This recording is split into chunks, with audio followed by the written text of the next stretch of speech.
Hello and welcome to the Pharmacy Times News Network. I'm Mike Glakar and your host for our Pharmacy Week in Review. This week, Pharmacy Times and U.S. News & World Report released the 2016 OTC Guide, which revealed the over-the-counter health products pharmacists recommend the most across more than 150 product categories. This year's top picks from pharmacists were featured in an exclusive segment aired on the Today Show. You're going to want to write this down. We're revealing exclusively the 2016 over-the-counter guide from our friends at Pharmacy Times and U.S. News & World Report. These are the top health products you're going to want to have on hand as you plan your summer travel or your stay-at-home plans. NBC News medical contributor Dr. Natalie Azar is here with everything you need to know. Natalie, good to see you. Good morning, Matt. So pharmacists, they deal with customers on a daily basis in a pharmacy. They hear what products work and what products don't. These are their picks. These are their picks. First of all, they are a fantastic resource for people. I tell patients to confirm with their pharmacist about drug interactions, etc. We didn't ask them directly why they chose what they chose. We're assuming it's based on their perception of safety and tolerability as well as efficacy. And customer satisfaction. Yes, exactly. Visit otcguide.net to see the collective recommendations of thousands of pharmacists.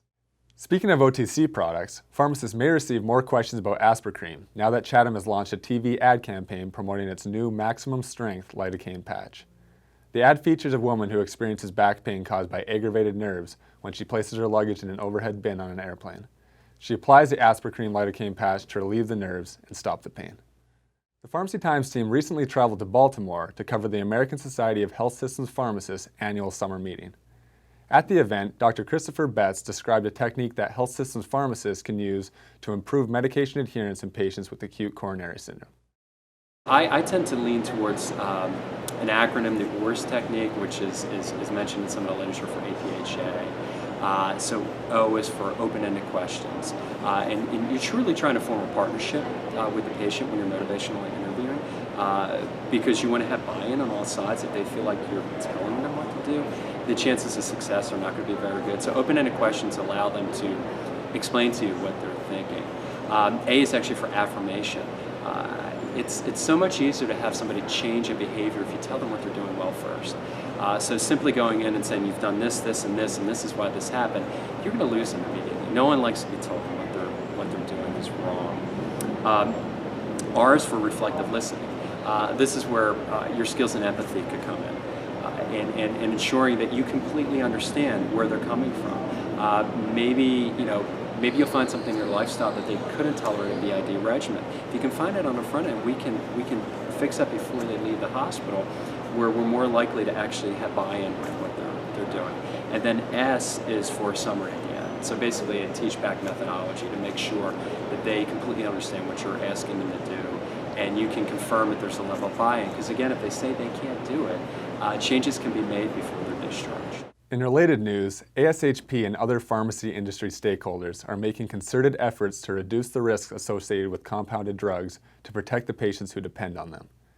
ASHP recently launched Standardize for Safety, a medication safety initiative that addresses the continuity of concentrations and dosing units for continuous infusions and compounded oral liquids, especially during transitions of care. Meanwhile, specialty pharmacy company Cutis Pharma created a product line of compounding kits designed to improve accuracy and quality for pharmacists. These programs and products come as compounded drugs continue to face greater scrutiny in the wake of the 2013 incident involving contaminated steroid injections compounded at the New England Compounding Center. In policy news, a bill recently introduced in the U.S. Senate would fine pharmacists $1,000 a day for refusing to furnish emergency contraception to women who request it. The Access to Birth Control Act would require pharmacists to provide without delay any drug or device approved by the FDA to prevent pregnancy. Any pharmacist refusing to do so would be fined $1,000 a day until their prescription is filled, or up to $100,000 for all violations adjudicated in a single proceeding. A number of pharmacists in Washington state are currently fighting a similar law prohibiting the state's pharmacists from using religious objections to refuse to dispense emergency contraceptives. For more great coverage and practical information for today's pharmacist, visit our website and sign up for our daily e-news. And don't forget to follow us on Facebook, Twitter, and Instagram.